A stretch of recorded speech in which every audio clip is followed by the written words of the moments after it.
देवराजसेव्यमानपावनाग्रिपङ्कजं व्यालयज्ञसूत्रमिन्दुशेखरं कृपाकरं नारदादियोगिवृन्दवन्दितं दिगम्बरं काशिकापुरादिनाथकालभैरवं भजे।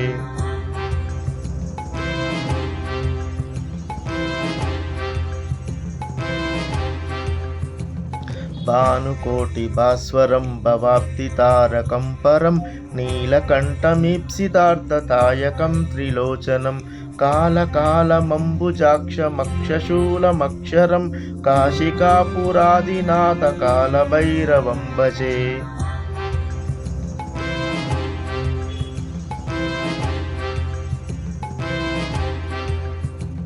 शूलटङ्कपाशदण्डपाणिमादिकारणं श्यामकायमादिदेवमक्षरं निरामयं भीमविक्रमं प्रभुं विचित्रताण्डवप्रियं काशिकापुरादिनाथकालभैरवं भजे।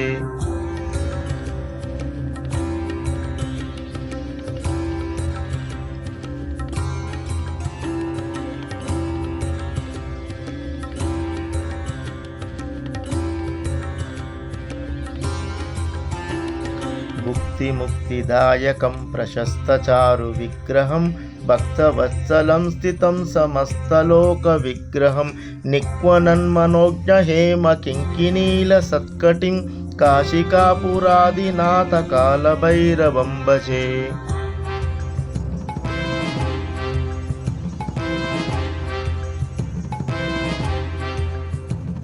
धर्मसेतुपालकं त्वधर्ममार्गनाशकं कर्मपाशमोचकं सुशर्मदायकं विभुं स्वर्णवर्णशेषपाशशोभिताङ्गमण्डलं काशिकापुरादिनाथकालभैरवं भजे।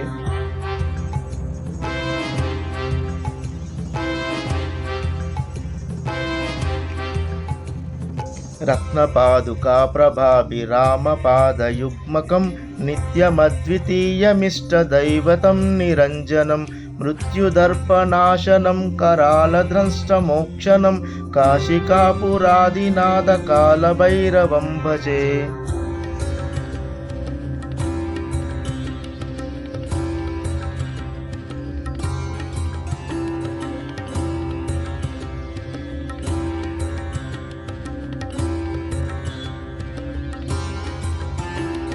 अट्टहासभिन्नपद्मजाण्डकोशसन्ततिं दृष्टिपातनष्टपापजालमुग्रशासनम् अष्टसिद्धिदायकं कपालमालिकाधरं काशिकापुरादिनाथकालभैरवं भजे।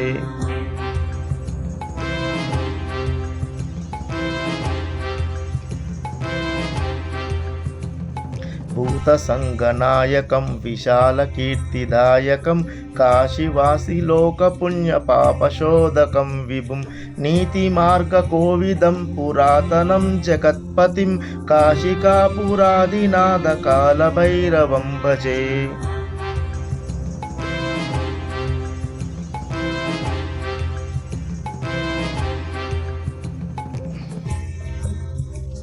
कालभैरवाष्टकं पठन्ति ये मनोहरं ज्ञानमुक्तिसाधनं विचित्रपुण्यवर्धनं शोकलोहमोपदैत्यकोपदापनाशनं ते प्रयान्ति कालभैरवाङ्घ्रिसन्निधिं ध्रुवम्।